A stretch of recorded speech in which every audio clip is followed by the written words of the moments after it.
आलमगीर बादशहा औरंगजेबाचा लाडका दूधभाऊ खाने जहान फिरोज जंग नवाब बहादूर खान कोकलताश अगदी क्षणाचीही उसंत न घेता हजारोंच्या उमद्या घोडदळासहित उत्तरेकडे दौडत होता. अगदी पाणी पिण्यासाठी किंवा विश्रांतीसाठीही न थांबता तो सलग वेगानं घोडदौड करीत जात होता. त्याला लवकरात लवकर चोपडा गावाजवळ म्हणजे मुस्तफाबाद जवळ पोहोचायचं होतं. फेब्रुवारी 1681 सालच्या महिन्यातला तो पहिला आठवडा होता आणि बहादूर खान कोकलताश उभा पेटलेला होता. संभाजी राजाचा संपूर्ण खात्मा आणि सगळ्या मराठ्यांची कत्तल करून त्यांच्याकडून बुऱ्हाणपूरची त्यांनी लुटलेली कोट्यावधी रुपयांची लूट परत मिळवणे हे एकमेव उद्दिष्ट बहादूर खान साहेबांच्या डोळ्यांसमोर त्यांना दिसत होतं. साठीच्या घरात असणाऱ्या बहादूर खान कोकलताशाचा उत्साह मात्र अतिदांडगा होता. रागानं लालबुंद झालेल्या कोकलताशाची मेहंदीनं रंगवून लाले लाल केलेली दाढीही भयंकर संतापानं थरथरत होती. मागच्याच आठवड्यात मराठ्यांनी सुरतेकडे आपण लुटायला जाणार अशी अफवा सर्वत्र उठवली होती.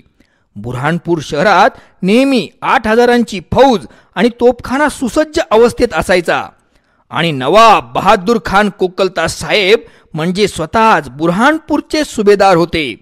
त्यांच्या पुतण्याचं लग्न औरंगाबादला होणार होतं म्हणून आपल्यासोबत 3-4 हजारांचं सैन्य घेऊन आपल्या होणाऱ्या हैदराबादच्या व्याह्याला आपली मोठी शान आपला मोठा सरंजाम दाखवण्यासाठी बहादूर खान साहेब कोकलताश 10-15 दिवसांपूर्वीच औरंगाबादला आले होते आणि बुऱ्हाणपूरचा सगळा जिम्मा नायब सुभेदार काकर खान अफगाणी ह्या कडव्या पठाणावर सोपवला होता. काकर खानाच्या जोडीला जमान खान नावाचा एक उमदा सरदारही त्यानं दिला होता आणि अगदी निर्धास्तपणे बहादूर खान कोकलताश साहेब औरंगाबादला शादीला गेले होते आणि मोठ्या आनंदानं शादीची दावत झोडत होते. आणि अचानक दुधात मिठाचा खडा पडावा तसं झालं. रंगात भंग झाला. अगदी 8-10 दिवसांपूर्वीच तख्तसीन झालेला मराठ्यांचा केवळ 22-23 वर्षांचा संभाजी राजा तब्बल 20,000ची फौज घेऊन आपल्या वडिलांसारखंच सुरत शहराला लुटायला जाणार आहे अशी गोपनीय बातमी बहादूर खान कोकलताशांच्या दक्ष आणि चौकस गुप्तहेरांनी लगोलोग त्याच्याकडे पोहोचती केली होती. आपल्या जीवात जीव असेपर्यंत औरंगजेबाचा हा दूधभाऊ सुरतेला तिसऱ्यांदा मराठ्यांच्या हातून लुटू देणार नव्हता. मग बहादूर खान कोकलताशानं सुरत शहराला वाचवण्यासाठी बुऱ्हाणपूरला ठेवलेल्या फौजेपैकी 3,000ची फौज आणि बुऱ्हाणपूरचा सगळा भक्कम तोफखाना सुरतेकडे त्वरित रवाना करायचे आदेश काकर खान अफगाणीला आणि झमान खानाला दिले होते. त्यानुसार या दोघांनी 3,000ची फौज तोफखान्यासह तातडीनं सुरतेकडे पाठवूनही दिली होती. आपण सुरतेचं रक्षण केल्याबद्दल औरंगजेब आता आपल्याला मोठं बक्षीस देणार अशी बहादूर खानाला पक्की खात्रीच होती. पण यावेळी मराठ्यांनी रडीचा डाव खेळला.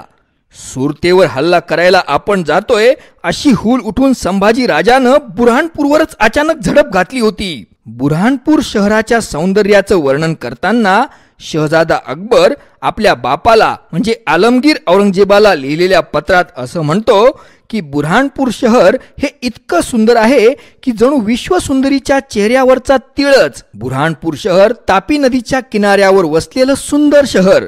पूर्वी राष्ट्रकूट राजांच्या काळातही हे एक आंतरराष्ट्रीय व्यापाराचं मुख्य केंद्र होतं.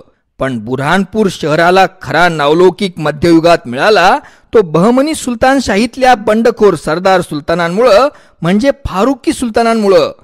इसवी सन 1388 साली मलिक नसीर खान फारुकीनं या शहराची पुनर्उभारणी आणि बांधणी करायला सुरुवात केली. दख्खनचे प्रसिद्ध सुफी संत बुऱ्हान उद्दीन यांच्या नावावरून या शहराला बुऱ्हाणपूर असं नाव ठेवण्यात आलं होतं. बुऱ्हाणपूर शहराभोवती 9 किलोमीटर लांबीची तटबंदी उभारली गेली होती. नंतरच्या फारुकी सुलतानांनी या शहराचं वैभव दिवसेंदिवस वाढवतच नेलं होतं. तुम्हाला हे ऐकून आश्चर्य वाटेल की हे फारुकी सुलतान फार धर्मसहिष्णू होते. ते मूळचे हिंदूच होते पण नंतर त्यांनी धर्मांतर केलं होतं. फारुकी सुलतानांनी इथं बुऱ्हाणपूरला बांधलेल्या जामा मशिदीवर तर चक्क संस्कृत आणि देवनागरी भाषेतून कुराणातल्या आयाती शिलालेखातून कोरून घेतलेल्या आहेत. साधारणतः इसवी सन 1600 साली मुघल सम्राट अकबर बादशहानं बुऱ्हाणपूर शहर जिंकून घेतलं. बुऱ्हाणपूर शहराला दख्खनचा दरवाजा म्हटलं जातं आणि यानंतर मुघलांना दक्षिणेचे रस्ते मोकळे झाले. त्यानंतरच्या काळात बुऱ्हाणपूर हे आग्रा आणि दिल्लीनंतर मुघल सल्तनतीतलं सर्वात श्रीमंत शहर आणि महत्त्वाचं व्यापारी केंद्र बनलं होतं. संपूर्ण जगामध्ये हिऱ्यांच्या आणि जड जवाहिरांच्या व्यापारामध्ये बुऱ्हाणपूर अव्वल दर्जाचं केंद्र बनलं होतं. बादशाह जहांगीर आणि बादशाह शहाजहानचं इथं बराच काळ वास्तव्य होतं.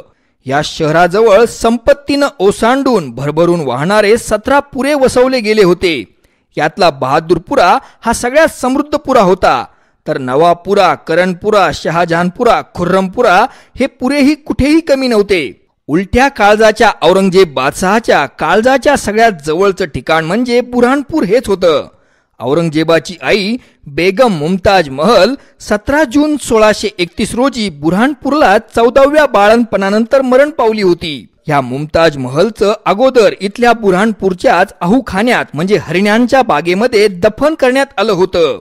मुघल बादशाह शहाजहान म्हणजे औरंगजेबाच्या बापानं अगोदर इथंच बुऱ्हाणपूरला तापी नदीच्या किनाऱ्यावर जगप्रसिद्ध असा ताजमहाल बांधायचं ठरवलं होतं. यावरूनच तुम्हाला बुऱ्हाणपूर शहराचं महत्त्व मुघलांसाठी लक्षात येईल. पण बुऱ्हाणपूरच्या आसपासची माती भुसभुशीत होती आणि ती ताजमहालाचं प्रचंड वजन सहन करू शकणार नव्हती. तसंच तापी नदीचं पात्र छोटं असल्यानं ताजमहालाचं संपूर्ण प्रतिबिंब तिच्यामध्ये दिसू शकणार नव्हतं. म्हणून शहाजहानच्या वास्तुतज्ञांनी असा अहवाल दिला होता की इथल्या मातीत जीवजंतूंचं प्रमाण जास्त आहे आणि तसंच तापी नदीचं पात्रही छोटं आहे, त्यामुळं ताजमहाल इथं बांधू नये. त्यानंतर काही वर्षांनी आग्र्याला ताजमहाल बांधण्यात आला आणि नंतर काही वर्षांनी मुमताज महलची बुऱ्हाणपूरची अहूखान्यातली कबर खोदण्यात आली. त्या कबरीमध्ये मुमताज महलचं मसाला लावलेलं प्रेत तिच्या तांब्याच्या शवपेटीत ठेवलेलं होतं. शहाजहानच्या आदेशावरून अहूखान्यातली मुमताज महलची कबर पुन्हा खोदण्यात आली. मुमताज महलच्या तांब्याच्या शवपेटीला एका सोन्याच्या रत्नजडीत शवपेटीत ठेवण्यात आलं आणि नंतर त्या शवपेटीला अगदी वाजत गाजत समारंभपूर्वक आग्र्याला नेऊन ताजमहालात परत एकदा तळघरात पुन्हा एकदा दफन करण्यात आलं. औरंगजेबाची एक दुसरी लाडकी मावशीही म्हणजे मुमताज महलची बहीणही बुऱ्हाणपूरलाच राहत होती. तिचा नवरा बुऱ्हाणपूरचा सुभेदार बरेच वर्ष होता. औरंगजेब बादशहाचं एकमेव आणि पहिलं वाहिलं कोवळ्या वयातलं प्रेम म्हणजे हिराबाई उर्फ जैनाबादी महल हे सगळं प्रेम प्रकरणही बुऱ्हाणपुरातच घडलेलं होतं. त्यामुळंच बुऱ्हाणपूर शहर म्हणजे औरंगजेबाच्या उलट्या काळजाचा तुकडा होता आणि हे बुऱ्हाणपूर शहर सुरत शहरापेक्षाही जास्त श्रीमंत शहर होतं. बुऱ्हाणपूर शहरातच मिर्झा राजा जयसिंगानं शिवरायांच्या पराजयासाठी कोटीचंडी यज्ञ केला होता. यावेळी मिर्झा राजा जयसिंगानं इथं बुऱ्हाणपूरला महाराष्ट्रात येण्या अगोदर काही मांत्रिकांकडून जारण मारण प्रक्रिया शिवरायांविरुद्ध केली होती, अशी ही एक दंतकथा प्रसिद्ध आहे. मित्रांनो, त्या काळी हिंदू राजांमध्ये अशी एक समजूत म्हणा किंवा अंधश्रद्धा म्हणा प्रचलित होती की शत्रूला जर तुमच्या जन्माची योग्य वेळ आणि योग्य तिथी जर कळाली तर जारण मारण क्रिया करून तुम्हाला शत्रूद्वारे हानी करता येते, पराभूत करता येते, तुमचा अकाली मृत्यू घडवून आणता येऊ शकतो. पण जर जन्मवेळ निश्चित माहिती नसेल तर ही जारण मारण प्रक्रिया करणाऱ्यावरच उलटते आणि या समजुतीमुळं अंधश्रद्धेमुळंच बऱ्याच हिंदू राजांच्या निश्चित जन्मतारखेचा गोळ आहे. हिंदू राजांची जन्मतारीख अगदी मुद्दामहून लपवली जायची. अशीच एक मनोरंजक आख्यायिका बुऱ्हाणपूर परिसरात पसरलेली आहे.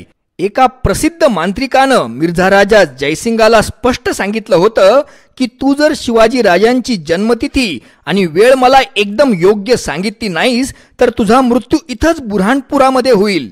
पण मित्रांनो, काही गोष्टी म्हणजे अगदी विलक्षण योगायोगाच्या असतात. त्या काळीही शिवरायांच्या खऱ्या जन्मतारखेबाबत वाद हा होताच. शिवरायांची खरी जन्मतारीख नेमकी कुठली याबद्दलचा वाद फारच जुना आहे. त्यामुळेच लोक म्हणतात की ही जारण मारण प्रक्रिया मिर्झा राजा जयसिंगावरच उलटली आणि परतीच्या रस्त्यावर असताना मिर्झा राजा जयसिंगचा इथंच बुऱ्हाणपूराला घातापातानं खून करण्यात आला. मिर्झा राजा जयसिंगाचा कारभारी उदयराज मुन्शीनच मिर्झा राजा जयसिंगाला औरंगजेबाच्या आदेशावरून मारलं होतं. मिर्झा राजा जयसिंगाचा दुसरा मुलगा किरतसिंग उदयराज मुन्शीला मारायला आला तेव्हा तो बुऱ्हाणपूरच्या मुघल सुभेदाराच्या बगलेत जाऊन लपला होता. मग त्या सुभेदारानं उदयराज मुन्शीला सांगितलं होतं की जर तू इस्लाम स्वीकारला तर मी तुला किरतसिंगापासून वाचवेन. आणि पंडित उदयराज मुन्शीनं लगेच आपला धर्म बदलला आणि मग मोठ्या तोरानं किरतसिंगासमोर मान ताट करून तो हिंडू लागला. आणि त्यावेळी किरतसिंगाला चरफडण्याशिवाय इतर काहीही करता आलं नाही. या मिर्झा राजा जयसिंगांची अतिशय भव्य छत्री किरणसिंगानं बुऱ्हाणपूरलाच बांधलेली आहे.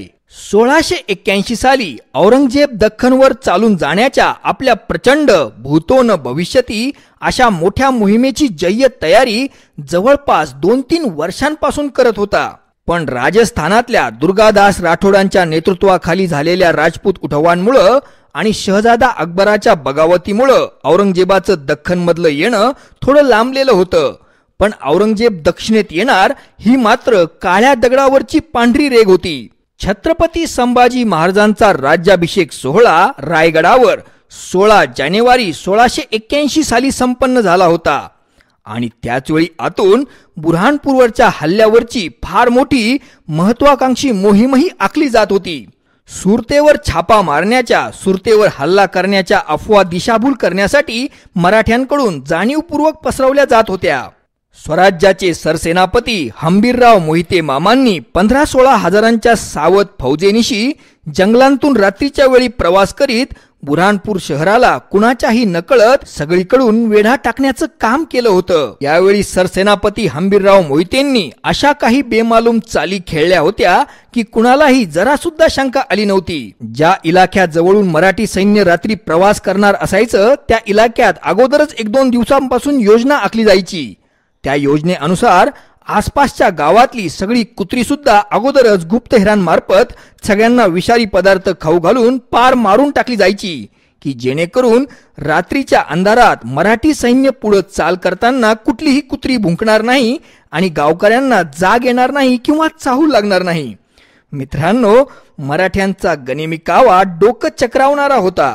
ठरलेल्या योजनेनुसार मोहिते मामांनी चारही बाजूनं बुऱ्हाणपूर शहराला वेढा घातला तर छत्रपती संभाजी महाराज 4-5 हजारांच्या घोडदळासह रायगडावरून ठरल्याप्रमाणे अगदी बाणाच्या वेगानं रात्रंदिवस घोडदौड करीत निघाले होते. आणि हा म्हणता संभाजी महाराज बुऱ्हाणपूरच्या वेशीवर येऊन धडकले सुद्धा. मराठ्यांचं मुख्य लक्ष होतं बहादूरपुऱ्याची जड जवाहिरांची जगप्रसिद्ध बाजारपेठ, जी बुऱ्हाणपूरच्या मुख्य शहरापासून नैऋत्येला सुमारे 5 किलोमीटर अंतरावर वसलेली होती. मराठ्यांनी घेराव घालताच बुऱ्हाणपूर शहराचा नायब सुभेदार काकर खानानं आणि झमान खानानं उसनं अवसान आणून त्यांच्याकडे असणाऱ्या मोजक्या 1000-1500 सैनिकांसह मराठ्यांचा नाद करण्याचा खुळा प्रयत्न केला होता. पण मराठ्यांनी काकर खान आणि झमान खान या 2 नेत्यांना अगदी अलगद घेराव घालून पकडलं. आणि म्होरकेच पकडले गेले म्हटल्यावर बाकीचे सगळे मुघल सैनिक आपल्या हातातली हत्यारं टाकून पसार झाले. काकर खान आणि झमान खान या दोघांनाही मराठ्यांनी झाडांना बांधून उघडं करून झोडपून काढलं. जेव्हा निधड्या छातीचे हे दोन्हीही शूरवीर शूर बहादर आपली नाकं मराठ्यांसमोर रगडून स्वतःच्या प्राणांची भीक मागू लागले तेव्हा त्यांच्याकडून मराठ्यांनी जबरदस्त खंडणी गोळा केली आणि त्यांना सोडून दिलं. मित्रांनो, दुभत्या शेळीचं दूध काढलं जातं, तिला कापण्यात मजा नसते. 20,000 मराठी सैनिकांद्वारे 3 दिवस रात्रंदिवस अगदी खंडत्या लावून बुऱ्हाणपूरचे 17च्या 17 पुरे मनसोक्त लुटले गेले. अगदी डोंगरा एवढी प्रचंड लूट जमा झाली होती.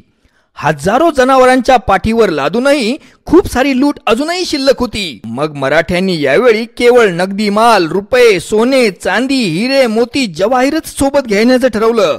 बाकीचं सगळं सामान कापड चोपड तसंच पडून दिलं. पण मित्रांनो, बुऱ्हाणपूर शहरात आणि आसपासच्या इलाक्यात मराठ्यांची इतकी भयंकर दहशत पसरलेली होती की मराठ्यांनी सोडून दिलेलं ते सामान, त्या मौल्यवान चीजवस्तू पुढचे कित्येक दिवस तशाच बेवारस इकडे तिकडे पडून होत्या. त्यांना हात लावण्याचीही कुणाचीही हिंमत झाली नाही. स्वराज्याच्या सैनिकांना यावेळी 2.25 कोटी रुपयांपेक्षाही जास्त किमतीची लूट मिळाली होती. त्यांनी फेकून दिलेलं, रस्त्यात टाकलेलं सामान तर वेगळंच, त्याची गणतीच नाही.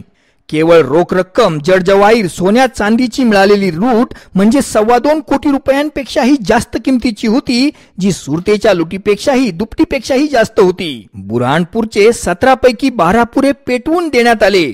आलमगीर बादशहा औरंगजेबाला तो छत्रपती संभाजी महाराजांचा इशारा होता की आमच्या नादी लागशील तर तुझं काय करू, ही त्याला धमकी होती. यावेळी महिला, लहान मुलं, गरीब लोक, धार्मिक स्थळं, वृद्ध माणसं यांना मराठ्यांनी बिलकुलही धक्का लावलेला नव्हता. यावेळी उस्मान नावाचा एक अरबी व्यापारी तिथं 2000 उमदी अरबी घोडी घेऊन विकण्यासाठी आला होता. त्या उस्मानला आता असं वाटलं होतं की संभाजी महाराज आपली घोडी जप्त करून घेतील. आता आपल्याला मराठ्यांनी यातून जिवंत सोडलं तरी खूप झालं असं त्याला वाटत होतं. पण उस्मानला तेव्हा आश्चर्याचा धक्का बसला जेव्हा संभाजी महाराजांनी त्याच्याकडच्या सगळ्या घोड्यांची खरेदी करून बाजार भावापेक्षाही त्याला जास्त रक्कम रोख दिली आणि उस्मानला अत्यंत सन्मानानं वागवलं. ह्या अरबी व्यापारी उस्मानला शंभूराजांच्या स्वभावाचं फार कौतुक वाटलं होतं. तसंच यावेळी मराठ्यांनी मागितलेली खंडणी निमूटपणे देणाऱ्या व्यापाऱ्यांनाही बिलकुल त्रास दिला नव्हता. पण चमडी देगा लेकिन दमडी नाही देगा अशी वृत्ती असणाऱ्या व्यापाऱ्यांची चमडी मराठ्यांनी चापकांनी सोलून काढली आणि त्यांच्या घरांना खंडती लावून त्यांची दमडीनं दमडी ही लुटून घेतली होती. बुऱ्हाणपूरमध्ये 3 दिवस रात्रंदिवस मराठे ढोल बडवत, हातात जळत्या मशाली नाचवत बुऱ्हाणपूरला मनसोक्त लुटत होते. आता बुऱ्हाणपूरमध्ये गोळा झालेल्या संपत्तीचा तो इतका मोठा पहाड स्वराज्यात कसा न्यावा, हाही एक मोठाच प्रश्न होता. जलद गतीनं ही सगळी संपत्ती सुरक्षित जागी नेणं गरजेचं होतं. हजारो जनावरं, बैल, गाढवं, खेचरं, उंट या संपत्तीच्या ओझ्यानं पार वाकून गेलेली होती. आता बुऱ्हाणपूरच्या मदतीला आणि केलेली लूट परत हस्तगत करायला औरंगाबाद आणि सुरतेच्या मुघलांच्या ठाण्यावरून उमद सैन्य येणार यात काही शंकाच नव्हती. इकडं बहादूर खान कोकलताश प्रचंड वेगानं औरंगाबादवरून अगोदर फर्दापूरला आला आणि तिथून चोपड्याच्या दिशेनं निघाला. बुऱ्हाणपूरची ही सगळी संपत्ती घेऊन शंभूराजे आणि त्यांची मराठी फौज चोपडा, धरणगाव, अमळनेर, धुळे, ताहराबाद, वणीमार्गे रायगडाकडे जाणार अशी त्याला पूर्ण खात्री होती. कारण हाच सगळ्यात सोयीचा आणि जवळचा रस्ता होता. चोपडा गावाजवळ मराठ्यांना अडवण्यासाठी मुघलांच्या दृष्टीनं एक चांगली जागा होती. याशिवाय सुरतेच्या मुघल ठाण्याकडे निरोप अगोदरच गेले होते आणि सुरतेवरूनही लवकरच मोठी फौज निघणार आहे अशी पक्की खबरही बहादूर खानाला मिळाली होती. सुरतेकडून येणारी सुसज्ज फौज आणि आपली सुसज्ज फौज या दोन्हींच्या कात्रीमध्ये शंभूराजेंच्या फौजेला अडकावून आपण त्यांची साफ कत्तल करून टाकू आणि बुऱ्हाणपूरची लुटलेली कोट्यावधी रुपयांची सगळी संपत्ती मराठ्यांकडून आपण हिसकावून घेऊन मुघलांची गेलेली इज्जत परत मिळवू.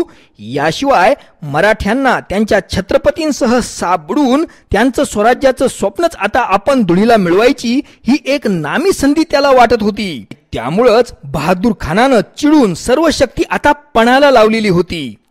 चोपड्याच्या पुढे दक्षिणेला येऊन तापी नदी ओलांडण्या अगोदरच आपण मराठ्यांची नाकेबंदी करून त्यांना रोखायचं असं बहादूर खानानं ठरवलं होतं आणि बहादूर खानानं खरोखर भयंकर थक्क करणाऱ्या वेगानं येऊन तापी नदी ओलांडली. चोपड्यापासून साधारणतः 20 किलोमीटर अंतरावर दक्षिणेला असणाऱ्या निमगव्हाण नावाच्या एका छोट्या गावाजवळ त्यानं आपल्या सैनिकांचे भक्कम मोर्चे लावले. ह्याच रस्त्यानं शंभूराजे लुटीसोबत येत आहेत अशा गुप्तहेरांनी खबरा आणल्या होत्या. निमगव्हाणजवळच नदीला थोडा उतार होता आणि तिथं नदी पार करायची योग्य जागा होती. एवढंच नव्हे तर चोपड्याच्या आसपास शंभूराजे पोहोचले आहेत अशी ही गुप्तहेरांची बातमी होती. त्यावेळी चोपड्याचं नाव मुघलांनी बदलून मुस्तफाबाद असं ठेवलेलं होतं आणि निमगव्हाणजवळच मराठे तापी नदी पार करतील अशी बहादूर खानाची पक्की खात्री होती. तिथं जवळच थोडासा उंच सखल प्रदेश होता जिथं सैनिकांचे मोर्चे लावण्यासाठी ही योग्य जागा होती. आणि मग मोठ्या सावधपणे बहादूर खानानं तिथं बंदुकांचे आणि तिरंदाजांचे मोर्चे लावले. सुरतेवरून मोठ्या वेगानं तोफखाना आणि मोठी फौज चोपड्याकडे निघाली आहे अशी खबरही त्याला लागली होती. आता शंभू राजांचं आणि मराठ्यांचं वाचणं म्हणजे जवळपास अशक्यच आहे अशी मुघलांची पक्की खात्री होती. आणि मराठ्यांसाठी मात्र हा मोठा बाका प्रसंग होता. निमगव्हाण गावाजवळच्या झाडीत आणि तिथल्या छोट्याशा उंच सखल टेकड्यांच्या परिसरात सगळीकडे भक्कम मोर्चे लावून नदीजवळच्या इलाक्यात मुघलांची मोठी फौज दबा धरून बसली होती. स्वराज्याच्या आपल्या मुलखात जाण्याची घाई झालेली मराठे लवकरच इथं येऊन टपकतील अशी त्यांना पूर्ण खात्री होती. म्हणूनच अगदी भल्या पहाटेपासून मुघलांची फौज तिथं मोर्चे लावून बसलेली होती. पण सूर्य अगदी डोक्यावर आला तरी साधं चिटपाखरू सुद्धा दिसत नव्हतं. मुघलांची सगळीच फौज अगदी घामाघूम झाली होती. उन्हानं आणि वाट पाहून पाहून पार वैतागून गेली होती. तेवढ्यात मुघलांना खबर लागली की दुरून काही मराठे लोक इकडंच येत आहेत. आणि मग सगळे मुघल सैनिक सावरून बसले. बंदूकबाजांनी आपल्या बंदुका ठासल्या आणि रोखल्या.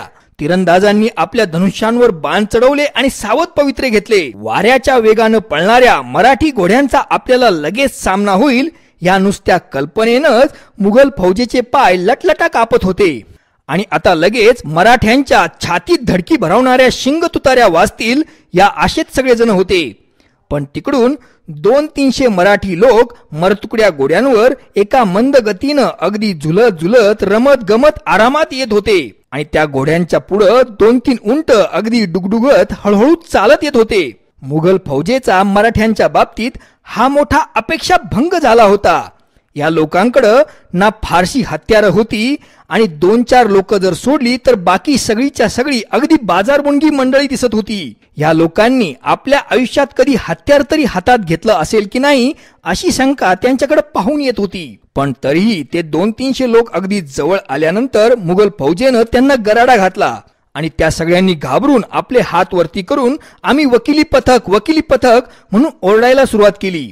बहादूर खान कोकलताश साहेबांनी ह्या पथकाच्या म्होरक्याला पकडून आणून आपल्या समोर उभं करायची आज्ञा दिली. आणि बहादूर खान कोकलताशांची आज्ञा म्हणजे काय लगेचच अंमलात आणली गेली. या पथकाच्या म्होरक्याला पकडून समोर आणलं गेलं.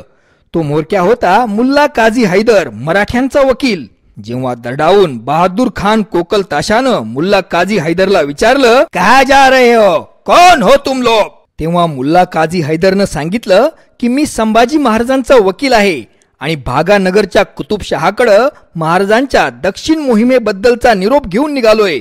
आणि त्यानं खरोखरच शंभूराजांच्या शाही शिक्क्यांची अस्सल कागदपत्रही दाखवली.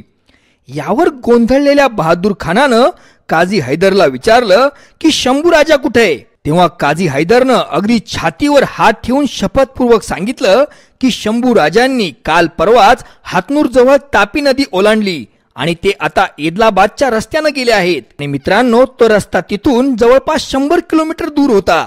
मुल्ला काझी हैदरनं बहादूर खान कोकलताशाला अगदी शपथपूर्वक अशी माहितीही दिली की निश्चित काही माहिती नाही, पण मराठी सैनिक सिल्लोडकडून जाणार आहेत आणि जाता जाता औरंगाबादवरही हल्ला करण्याचा त्यांचा इरादा आहे.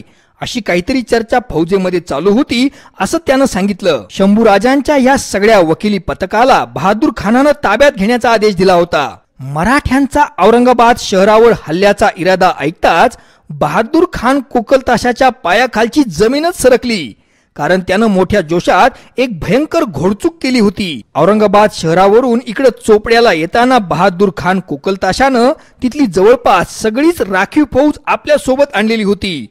औरंगाबाद शहराच्या रक्षणाकरता आता पुरेसं सैन्य औरंगाबाद जवळ नव्हतं. जर अपुऱ्या शिबंदीच्या औरंगाबादवर 20,000 मराठ्यांनी अचानक हल्ला केला तर ते शहरही साप लुटलं जाईल हे उघडच होतं. आता मात्र बहादूर खानाच्या डोळ्यासमोर दिवसा काजवे चमकले. त्याच्या सगळ्या अंगाला दरदरून घाम फुटला, हातापायांचा जीव गेला आणि तो मटकन खालीच बसला. पण तरीही मराठ्यांच्या बाबतीत ही बातमी खरी की खोटी याची शहानिशा काही करता येत नव्हती. मराठे म्हणजे खोट्या अफवा पसरवण्यात पटाईत होते. त्यामुळेच या बातमीच्या खरेपणाची खात्री होईपर्यंत बहादूर खान कोकलताशानं तिथंच चोपड्याजवळ थांबून राहण्याचा निर्णय घेतला. आणि जवळपास सायंकाळ होता होता काहीच हालचाल घडली नाही. बहादूर खानाची अस्वस्थता वाढत चालली होती, शिगेला पोहोचली होती. आपल्या विश्वासू जासूसांकडून महत्वाच्या खबरा येण्याची तो अगदी आतुरतेनं वाट पाहत होता. आणि सायंकाळपर्यंत सुरतेकडून म्हणजे पश्चिमेकडून आणि पूर्वेकडून म्हणजे एदलाबादकडून अर्थात मुक्ताईनगरकडून गुप्तहेरांनी पक्क्या बातम्या आणल्याच, पण त्या बातम्यांमुळे गोंधळ सुटण्याऐवजी आणखीनच वाढलेला होता. सुरतेकडून अशी बातमी आली होती की मराठ्यांनी सुरतेकडे चाल केली आहे. सुरत शहराजवळचं गाझियापूर नावाचं मुघलांचं ठाणं लुटून मराठ्यांनी ते पेटवून दिलं आहे आणि निश्चितपणे मराठे आता सुरतेवरच चाल करून जाणार आहेत. आणि त्यामुळंच सुरतेहून चोपड्याकडे निघालेली सगळी मुघल फौज परत सुरत शहराला वाचवायला माघारी गेली आहे. तर याच्या नेमकी विरुद्ध बातमी एदलाबाद म्हणजे मुक्ताईनगरहून आलेल्या गुप्तहेरांनी कळवली होती की मराठ्यांनी हातनूर गावाजवळ तापी नदी ओलांडली आणि आता मराठे एदलाबाद मार्गे फर्दापूर सिल्लोड रस्त्यानं वेगानं औरंगाबाद शहराजवळ जात आहेत आणि लुटीचं सगळं सामानही बहुतेक त्याच मराठ्यांकडे आहे. आता या परस्पर विरोधी गुप्तहेरांच्या पक्क्या बातम्यानंतर गोंधळलेला बहादूर खान हातपाय आपटीत रागानं स्वतःच्या दाढीचे आणि डोक्याचे केस ओढत होता. हे काय गौड बंगाल आहे त्याला काहीच कळत नव्हतं, काहीच उमजत नव्हतं. त्या मराठ्यांना खरोखरच काळी जादू येते. तो शिवाजी राजा मोठा चेटक्या होतात असं म्हणतात, पण त्याचा हा फर्जंद मुलगा शंभूराजा म्हणजे तर त्याच्यापेक्षाही मोठा जादूगार आहे अशी आता बहादूर खानाची खात्रीच पटली होती. आणि तेवढ्यात त्याच्या फौजेला मराठा सैनिकांची घोडेस्वारांची चाहूल लागली. 2-3 हजार घोडेस्वार अगदी वेगानं इकडे निमगव्हाणकडेच येत आहेत अशी खबर बहादूर खानाला लागली. आणि मग सगळे मुघल सैनिक पुन्हा एकदा मोर्चे लावून आजूबाजूला लपून बसले. वेळ सायंकाळची होती, अंधार आता पडू लागला होता, त्यामुळे मुघलांच्या दृष्टीनं ही वेळ हल्ल्यासाठी अत्यंत सोयीस्करही होती. पण पुन्हा एकदा बहादूर खान कोकल ताशाचा मोठा अपेक्षाभंग झाला. हे सगळेच मराठी स्वार अगदी रमत गमत चाललेले होते. त्यांना कुठलीही घाई नव्हती. त्यांच्याकडे लुटच काय पण अगदी साधं गाठोडं सुद्धा नव्हतं. आणि त्यामुळेच बहादूर खान कोकल ताशानं त्यांना जाऊ दिलं. बहादूर खान कोकल ताशाला आता केवळ बुऱ्हाणपूरच्या कोट्यवधी रुपयांच्या अमूल्य लुटीतच रस होता. कदाचित आपण या सैनिकांशी लढण्यात आपला वेळ वाया घालावा आणि तिकडं औरंगाबाद शहर मराठ्यांनी लुटावं अशीच या मराठ्यांची योजना दिसते. आणि मराठ्यांच्या या चालीला बळी पडण्या इतका हा बहादूर खान कोकलताश काही मूर्ख नव्हता. आणि मग मुघल सैनिकांनी त्या सड्या मराठी सैनिकांना बिलकुल अडवलं नाही, तसंच पुढे जाऊ दिलं. बहादूर खान कोकलताशाच्या डोळ्यासमोर आता बुऱ्हाणपूरची झालेली लूट परत मिळवणे आणि उघड्या पडलेल्या औरंगाबाद शहराचं मराठ्यांपासून रक्षण करणे ही 2 महत्वाची लक्ष्य होती. रिकाम्या हातांनी अगदी रमत गमत परत फिरणाऱ्या मराठ्यांना पाहून त्याला मराठ्यांच्या औरंगाबाद लुटण्याच्या योजनेबद्दल आता पूर्ण खात्रीच पटलेली होती. जर आपण आता औरंगाबाद शहराकडे गेलो तर औरंगाबाद शहरही वाचवता येईल आणि बुऱ्हाणपूरची केलेली मराठ्यांनी लुटही आपल्याला हस्तगत करता येईल असा सुज्ञ विचार करून बहादूर खान कोकलताशानं तिथला आपला तळ उठवला आणि तो फर्दापूरच्या रस्त्यावरून परत औरंगाबादकडे वेगानं पळू लागला. आणि या सगळ्या गडबडीत मुल्ला काझी हैदरच्या नेतृत्वाखालचं 200-300 लोकांचं वकिली पथक जे ह्या बहादूर खान कोकलताशानं आपल्या ताब्यात घेतलं होतं ते अगदी मासळीसारखं शितापीनं निष्ठून रात्रीच्या अंधाराचा फायदा घेऊन पळून गेलं. मित्रांनो, यावेळी छत्रपती संभाजी महाराज बुऱ्हाणपूरच्या लुटीसोबत चोपड्याजवळच थांबलेले होते. बहादूर खानाचं सगळंच्या सगळं सैन्य निमगव्हाण गावाजवळून निघून गेल्याची खात्री पडताच त्यांनी अगदी आरामात तिथं असणारी तापी नदी ओलांडली आणि आपल्या नेहमीच्याच रस्त्यानं चोपडा, धरणगाव, अंमळनेर, धुळे, ताहराबाद मार्गे साल्लेरीच्या सुरक्षित किल्ल्याकडे निघू लागले. मित्रांनो, खरी गंमत अशी होती की छत्रपती संभाजी महाराजांनी आपल्या सगळ्या फौजेचे 5 भाग केले होते. त्यातली एक तुकडी हुल द्यायला सुरतेकडे पाठवली होती. या तुकडीनं सुरतेजवळचं गाझियापूरचं ठाणं लुटून जाळायचं आणि परत महाराष्ट्रात पळून जायचं असं ठरलं होतं, जेणेकरून सुरतेवरून चोपड्याला येणारी फौज सुरत वाचवायला माघारी सुरतेकडे जाईल आणि जेणेकरून सुरतेच्या फौजेकडून संभाजी महाराजांचा पाठलाग काही होणार नाही. स्वराज्याच्या फौजेच्या दुसऱ्या एका वेगवान तुकडीनं हतनूर जवळ तापी नदी ओलांडून एदलाबाद मार्गे म्हणजे मुक्ताईनगर मार्गे औरंगाबाद शहरावर चालून जायचं होतं. मराठ्यांच्या या तुकडीनं थेट औरंगाबाद शहरावर अगोदर हल्ला न करता अगोदर शहराला वळसा घालून पैठण शहर लुटायचं. पैठणमध्ये फारशी सुरक्षा व्यवस्था नव्हती, त्यामुळे तशी योजना बनवली होती आणि मग वेगानं औरंगाबादवर चाल करून यायचं होतं की जेणेकरून बहादूर खान कोकलताशाला औरंगाबादला वाचवायला माघारी जावं लागेल आणि संभाजी महाराजांचा पाठलाग त्याच्याद्वारे होणार नाही. औरंगाबाद शहराकडे पाठवलेल्या या मराठ्यांच्या तुकडीचं नेतृत्व सूर्याजी जाखडे या सरदारांकडे होतं. मराठ्यांची तिसरी तुकडी 200-300 वकिली पथकाची होती, जी काझी मुल्ला हैदरच्या नेतृत्वाखाली होती. या तुकडीनं अगदी खोट्या शपथा घेऊन शंभूराजे बुरहानपूरच्या लुटीसोबत औरंगाबाद शहरावर चालून जात आहेत असं बहादूर खानाला पटवून द्यायचं होतं. खरं तर मराठ्यांचं मुख्य लक्ष औरंगाबाद शहर नव्हतं, तर पैठण शहर होतं. सैन्याच्या चौथ्या तुकडीनं केवळ हुल देऊन मुख्य योजनेची खात्री करून द्यायची होती. रिकाम्या हातानं सगळ्या सैनिकांना मुख्य रस्त्यानं परतताना पाहून मुख्य लूट ही एदलाबादच्या वेगळ्या रस्त्यानं गेली आहे अशी बहादूर खानाची खात्री पटेल अशी ही योजना होती. आणि 2-3 हजारांच्या या सड्या फौजेच्या तुकडीचं नेतृत्व जोत्याजी केसरकर यांच्याकडे होतं.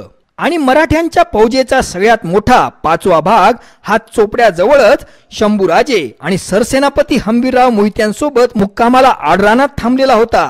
बहादूर खानाचा आपल्या नेहमीच्या रस्त्यातला अडसर दूर होताच सरळ साल्लेरीचा रस्ता धरायचा.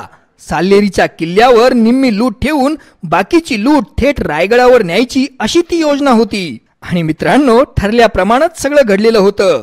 सूर्याजी जाखडेंनी पैठणच्या बाजूनं औरंगाबाद शहरावर भयंकर हल्ला चढवला, तर बहादूर खान कोकलताश रात्रंदिवस घोडदौड करून तिथं औरंगाबादला वेळे अगोदरच पोहोचल्यानं केवळ मुघलांच्या नशिबानंच औरंगाबाद शहर लुट्टा लुट्टा वाचलेलं होतं. पण मराठ्यांचं जे मुख्य लक्ष होतं पैठण शहर, ते मराठ्यांनी मारलं होतं.